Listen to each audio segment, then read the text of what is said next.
Fala pessoal, hoje eu finalmente estou trazendo o vídeo que foi muito pedido por vocês sobre o paradeiro dos vilões do Batman em Batman do Futuro. Batman do Futuro é uma série sensacional que nos mostrou as versões futuras de Gotham e de vários personagens, assim como da própria Liga da Justiça. Entretanto, vários vilões desapareceram da série e nunca mais foram mencionados. E hoje eu vou trazer a resposta para você que quer saber aonde os vilões mais populares e os menos conhecidos do Batman foram parar no futuro de Gotham City. E bom, para começar eu já vou falar logo dele, né? O Príncipe do Crime, o vilão mais popular e conhecido do Batman, o Coringa. O Coringa é mencionado durante toda a série em vários episódios sobre piadas, algumas easter eggs e também pela própria gangue dos Jokers, mas a resposta final veio no filme Batman, o Retorno do Coringa. Nesse filme, nós vemos o Coringa retornando por meio de um chip que foi instalado em Tim Drake. Esse chip foi colocado na mesma noite em que o Coringa veio a falecer, no seu corpo original. Durante uma batalha contra o Batman, eventualmente nos é mostrado que o Coringa fez uma tortura psicológica e física no Tim Drake para que ele se transformasse em seu filho, mas a tortura não bastou. O Coringa foi lá e colocou um chip no garoto que tinha uma cópia da sua consciência. Assim, quando o seu corpo veio a falecer por meio de um tiro disparado pelo Tim Drake e também, numa versão censurada, ele é morto por meio de choques, ele é eletrocutado pelo Tim Drake. Nessas duas versões, quando ele morre, a sua consciência está dentro do chip. Assim, quando o Tim Drake atinge uma certa idade, ele reaparece com o plano de matar o Batman já velho e também o seu sucessor, Terry McGinnis. Então o Coringa é o mais fácil de responder. Em seguida vem o Senhor Frio.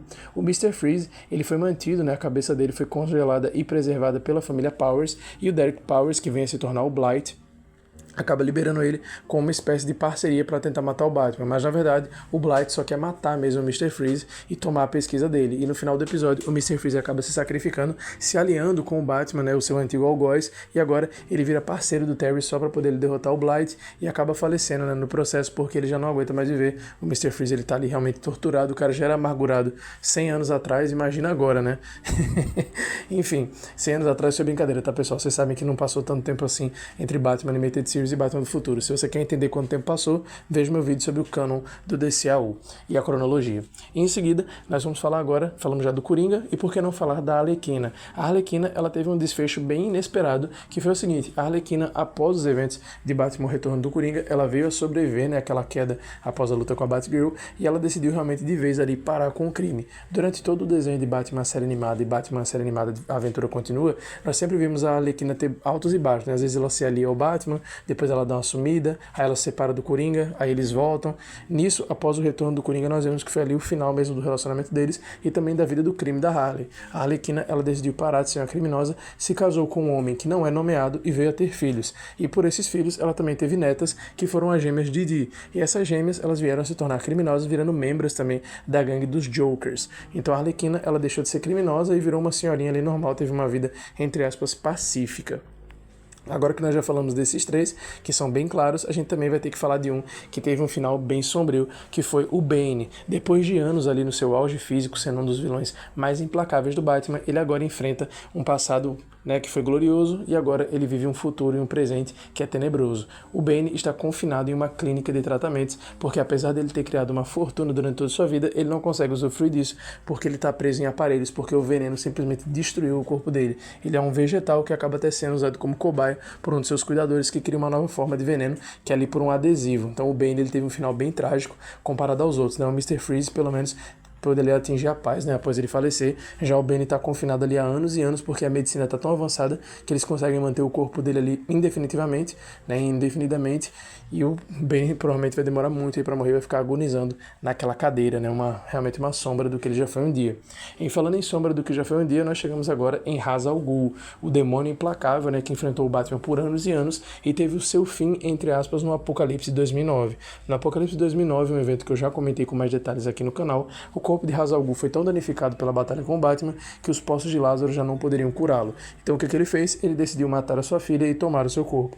Ele passou sua consciência para o corpo de Talia al Ghul e Talia veio a falecer. E nesse episódio que a Talia volta, que é o episódio que o Batman fica jovem novamente, nós também ouvimos sobre o paradeiro de uma outra mulher que já foi parceira do Batman, que foi a Mulher Gato. Lá é mencionado que Selina Kyle e Bruce realmente romperam relações e não vieram mais a se falar. Então a Selina, ela saiu de Gotham O Bruce Timm, em algumas entrevistas, ele chegou a falar que houve o interesse de fazer um filme sobre a Mulher Gato do futuro, que seria uma sequência do Batman, o Retorno do Coringa, mas eles acabaram dropando a ideia e deixando isso mesmo de lado, e acabou que a gente nunca teve a resposta real de como a Selina estaria, quem seria a sucessora dela, mas a gente teve a resposta do Bruce Timm, né, que realmente ela separou do Bruce e não quis mais saber de Gotham. Aquele relacionamento deles acabou pouco depois da série e ela foi realmente procurar uma nova vida. Esses vilões são os mais claros, assim, que a gente acha. Outros a gente teve que receber a resposta por meio de algumas piadas. Por exemplo, a Era Venenosa, o Bruce Timm mencionou que ela foi para a América do Sul e se tornou a própria Mata Atlântica, né? Virou uma com a natureza. Mas só que essa piada que ele disse não é tão piada assim, porque pelo que a gente via na série, a gente vê que ela começa ali normal e já na aventura continua, a gente vê que a Era Venenosa, né, quando ela tá trabalhando com a Arlequina, ela já tá com a pele verde e essa mudança de design dela é porque realmente ela tá mudando o DNA dela. Então é muito provável que realmente ela veio se tornar um híbrido ali de planta e humana e realmente mudou, virou alguma criatura ou coisa do gênero, só que a gente nunca viu que criatura foi essa. Até o filme do Batman, a Arlequina deixou meio no ar que haveria uma mudança, né, na Era Venenosa, só que a gente nunca chegou a ver de fato. Além disso, nós também sabemos que o Harvey Dent, né, o Duas Caras, ele conseguiu ser reabilitado pelo Batman. O Bruce, né, sempre estava ali ajudando ele, inclusive tem uma cena muito bonita que é sempre postada nas redes sociais, eu não vou colocar para não dar problema no vídeo, mas que o Batman tá olhando o Harvey Dent sofrer mais uma cirurgia, né, para tentarem reconstruir o rosto dele, e ele diz: meu velho amigo Bruce, ele sempre cuidou de mim. Então, eventualmente o Bruce consegue reabilitar o Harvey Dent e ele decide voltar a ser advogado, deixar a carreira de promotor de lado e vai virar advogado em Los Angeles para um grande estúdio de cinema. O próprio Bruce Timm disse isso também em uma entrevista.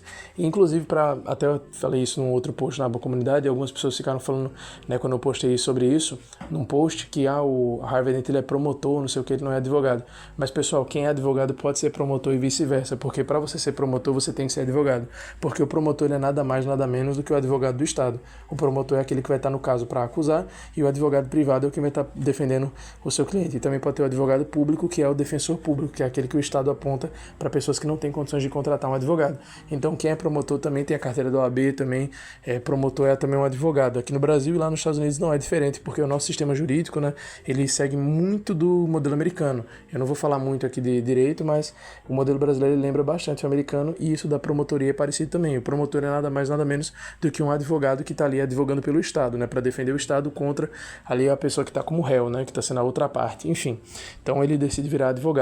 O Crocodilo, né, o Killer Croc, ele veio a se tornar um dos vilões que ficou no final mais cômico, que foi o seguinte: o Killer Croc ele veio a falecer e foi empalhado em um museu em algum lugar na Flórida. Então o cara que estava lutando com o Batman no dia virou atração de museu no outro, né, coitado. E além desse, a gente teve alguns outros que também foram respondidos com piada, como por exemplo foi dito que o Pinguim ele agora é dono de uma creche e o Chapeleiro Louco abriu uma loja de chapéus. Então assim, o Bruce Timm ele brincou um pouco com esses vilões, mas o que o Bruce Timm nunca respondeu o que aconteceu foi o Espantalho, né? Ele foi um personagem que mudou bastante do Animated Series pro Aventura Continua, teve uma mudança de design bem drástica, inclusive eu acho sensacional essa mudança dele, né, que ele virou ali um Southern Priest, ele parece aqueles padres, né, do sul dos Estados Unidos, que aparecem ali na época da Guerra Civil e tal. E simplesmente ali ele sumiu, né, no Batman do Futuro. A gente até tem um Joker que ele lembra o Espantalho, né, na aparência dele, só que esse Joker ele não é o Espantalho de fato, nem um sucessor dele. Só é um cara realmente que usa uma fantasia, né, que lembra ali um espantalho meio bizarro. Esse cara que vai estar aparecendo aí na foto, ele aparece no Retorno do Coringa e também nos episódios da Liga da Justiça Sem Limites, que eles vão lá pro futuro. Enfim, então o Espantalho ele foi um que nunca teve a resposta clara pra gente do que aconteceu com ele. A minha teoria, basicamente, é que provavelmente o Espantalho ele veio a falecer em algum ponto ali da carreira do Batman. Não acho que o Batman matou ele nem nada, mas eu acho que ele veio a falecer, talvez ali em algum tipo de grande roubo, coisa do gênero. Eu acho que o Espantalho ele faleceu, e por isso que a gente não tem ele aparecendo diretamente. Entretanto, as pesquisas que ele fizeram influenciaram vários outros vilões, incluindo aquele cara que é meio que o Espantalho do futuro, que eu vou estar passando ele aí no vídeo pra vocês verem, que é o que faz aquelas ilusões e tal. Eu esqueci o nome dele agora, mas depois eu vou olhar, eu não vou querer olhar na cola do vídeo não, mas eu vou colocar a foto dele pra vocês verem, eu posso até comentar sobre ele, né, em vídeos de sucessores de vilões do Batman do futuro. Então esses aí são o destino da maioria dos vilões do Batman. Como vocês podem ver, a maioria deles é explicada por piadas e por entrevistas do Bruce Timm, e só alguns realmente apareceram de fato na série.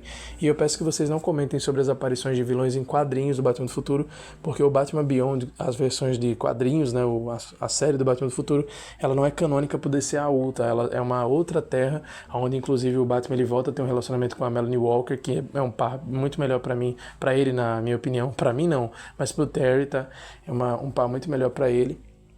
Mas aí eu não vou entrar nesses detalhes, quem é melhor, ela ou a Dana. Eu deixo isso aí pra vocês comentarem. Mas não é canon pro DCAU, tá? Ele não é canon, então eu não vou entrar nesses detalhes, por exemplo, falar do Lords da Justiça naquele quadrinho, tá? Eu vou focar aqui no que é canon pro DCAU mesmo. Então, basicamente, esse é o destino dos vilões em Batman do futuro. E bom, pessoal, eu vou ficando por aqui. Eu espero que vocês tenham gostado do vídeo. Eu peço que você se inscreva se for novo, nos ajude a bater 10 mil antes do final do ano. E eu também peço que, se possível, você vire membro para você ter acesso antecipado aos vídeos e também poder entrar no nosso grupo do WhatsApp, receber lives exclusivas e muito mais. Só virando membro aí. É baratinho, tá? Menos de R$4 por mês você pode estar apoiando o canal e você vai me fazer muito feliz e também vai fazer com que o canal continue, porque eu preciso do apoio de vocês. Também confira os links no comentário fixado, assista minhas lives aí no link que vai ter e também, por favor, apoie o canal com o Pix, caso você possa. Um forte abraço, fique com Deus e se cuidem.